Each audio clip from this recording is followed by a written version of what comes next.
How do you figure out your own strengths? So when I think of my strengths, sometimes rather than thinking of things that I'm good at, sometimes I think more about what am I passionate about, or what gives me energy.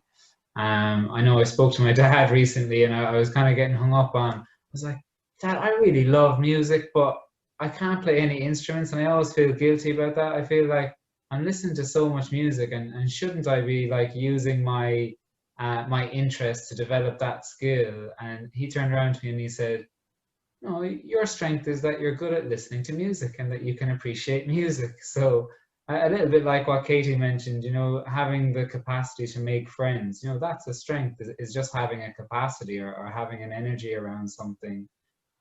So that's where I go to when I'm thinking of strengths. How do you figure out your own strengths? Yeah, thanks, Cassie. So I think when it comes to strengths, we often use kind of words that I find can be difficult to connect to sometimes.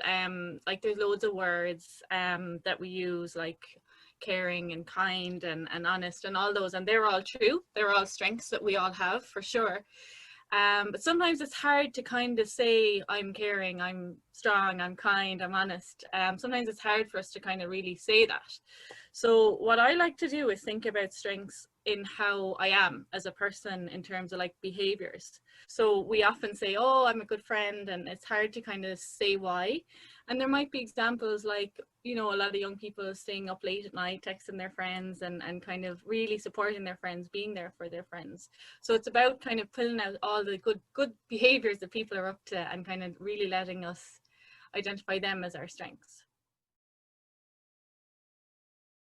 The notion of intrinsic value and intrinsic worth is something that is really, really important. And I think it's something that young people are being pushed further and further away from. And I think you see that mostly when it comes to school, exams, achievement, and young people getting this notion that having good exam results or knowing where you want to go to in college, that is a reflection of your self-worth and your value.